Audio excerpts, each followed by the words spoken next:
బాలబడి యూనివర్సిటీ మంచి భవిష్యత్తు కోసం తెలుగు విద్యార్థులు ఇష్టపడే యూనివర్సిటీ. కాల్ 9059052378 9059052379. అనుకోని కొన్ని సంఘటనలు అయితే నిజంగా భక్తులని కొంత భయాందోళనకు గురి చేస్తూ ఉంటాయి. ఇప్పుడు మనం చూస్తోంది కర్ణాటకలో జరిగినటువంటి ఇన్సిడెంట్. ఇది ఒక 120 అడుగుల హూస్కూర్ మద్దూరమ్మకి సంబంధించిన ఈ జాతరలలో, ఈ ఉత్సవాలలో పెద్ద ఎత్తున ఇట్లాంటి వేడుకలు మనం చూస్తూ ఉంటాం. సో ఒక షాకింగ్ ఘటనే అనుకోవచ్చు. ఎందుకంటే ఎవ్వరు కూడా అనుకోటి సంఘటనలు జరిగినప్పుడు మాత్రం భక్తులు చాలా భయపడిపోతూ ఉంటారు. కర్ణాటకలో ఆలయాల జాతరలు చాలా జరుగుతూ ఉంటాయి.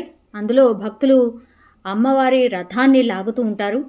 అట్లాగే అంటే భక్తులే కాకుండా ఈ ఎడ్ల బండ్ల ద్వారా కూడా ఇట్లా లాగుతూ ఉంటారు. అయితే ఈ రథం దాదాపు 120 అడుగుల ఎత్తులో ఉంటుంది. ఇది బెంగళూరు రూరల్కి సంబంధించిన హూస్కూర్ మద్దూరమ్మ దేవాలయం జాతర అన్నమాట. ఇది ప్రతి సంవత్సరం జరుగుతూ ఉంటుంది. ఇట్లా రథాన్ని లాగుతూ ఉంటారు. దగ్గర ఆ చుట్టుపక్కల ఉన్నటువంటి ఒక 10 గ్రామాలకు సంబంధించిన ప్రజలు ఈ వేడుకల్లో పాల్గొంటూ ఉంటారు. అయితే బెంగళూరు అనేక ప్రాంతాల్లో ఈ సంస్కృతి కొనసాగుతోంది. 120 అడుగుల ఎత్తైనటువంటి ఈ ఆలయ రథం ఏదైతే ఉంటుందో ఊరేగింపుగా ఇందులో జాతరలాగా చేసుకుంటూ ఉంటారు. గ్రామాలకు సంబంధించిన ప్రజలు చాలామంది సెంటిమెంట్గా కూడా భావిస్తూ ఉంటారు.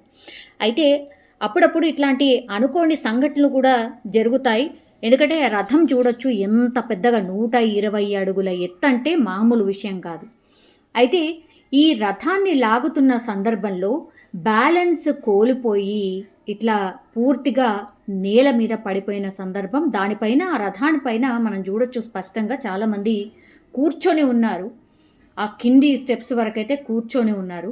సో మంచి అలంకరణ చేసి ఉంది. కంప్లీట్లీ ఆ రథాన్ని అందంగా అలంకరించారు. ఊరేగింపుగా తీసుకొని వెళ్తూ ఉన్నారు. ఈ గ్రామాలలో చుట్టుపక్కల తిప్పుతూ ఉంటారు. మనకు తెలుసు నిన్న పూర్తిగా ఈ బెంగళూరు పరిసర ప్రాంతాల్లో కుంభవృష్టి వర్షం పడింది. పూర్తిగా ఈ నేల మొత్తం తడిసిపోయి ఉందనుకుంటా. అందుకని ఈ సంఘటన జరిగినట్టుగా కూడా అక్కడ ఉన్నటువంటి భక్తులు చెప్తున్నటువంటి సందర్భం. అయితే ఇట్లా అనుకోకుండానే వితిన్ సెకండ్స్లోనే ఒకవైపు ఒరిగిపోయింది. అక్కడ ఉన్నటువంటి భక్తులందరూ కూడా కేకలు వేయడం చూస్తూ ఉన్నాం మనం. అందులో పాపం ఒకతను ఆ రథం అటువైపు ఒరిగిపోయినప్పుడు ప్రాణాలు కోల్పోవడం జరిగింది. అయితే తాళ్ల సహాయంతో పూర్తిగా దీన్ని లాగే ప్రయత్నం చేస్తూ ఉంటారు. అట్లాగే ఆ తాళ్లకి కూడా ఇట్లా ఎడ్ల బండ్లని కడుతూ ఉంటారు.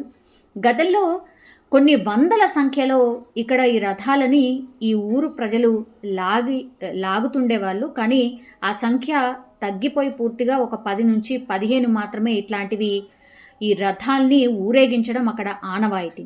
అందులో భాగంగానే ఇప్పుడు ఈ హూస్కూర్ మద్దూరమ్మ జాతర పూర్తిగా అక్కడ ప్రసిద్ధమైనటువంటి జాతర. సో సెంటిమెంట్గా జరుగుతున్నటువంటి జాతరలో ఇట్లాంటి అపశృతులు జరగడంతో భక్తులైతే పాపం భయాందోళన చెందుతున్న పరిస్థితి. ఇది ఈ ఇయరే కాదు, లాస్ట్ ఇయర్ కూడా ఇట్లనే ఈ రథాన్ని లాగుతున్నటువంటి సందర్భంలో ఒక రథం పూర్తిగా ఒరిగిపోయింది. అప్పుడు కూడా ఇట్లాంటి సంఘటనే అంటే 2024లో జరిగింది. మళ్ళీ ఇప్పుడు 2025లో కూడా ఇట్లాంటి సంఘటనే జరిగింది.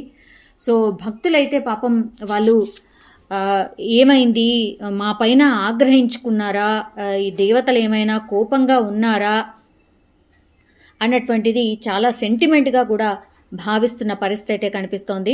లాస్ట్ టైం కూడా ఇట్లాంటి సంఘటనే జరిగింది. అట్లాగే ఈసారి కూడా మళ్ళీ ఇట్లాంటి సంఘటనే జరిగింది. దీంతో మేమేమైనా తప్పు చేశామా, లేదంటే అధికారులే సరైన ఏర్పాట్లు వసతులు కల్పించట్లేదా, ఇట్లా చాలా మాట్లాడుకుంటున్న పరిస్థితి. అక్కడ ఉన్నటువంటి భక్తులు కూడా మాట్లాడుతున్నటువంటి పరిస్థితి అయితే కనిపిస్తోంది. ఈ వీడియో ఇప్పుడు సోషల్ మీడియాలో వైరల్గా మారింది. అంటే గతంలో ఇలాంటి సంఘటనే జరిగింది, మళ్ళీ ఈ సంవత్సరం కూడా అలాంటి సంఘటనే జరగడం ఏంటిది అనేటువంటిది చాలామంది అయితే మాట్లాడుకుంటున్న పరిస్థితి అయితే కనిపిస్తోంది.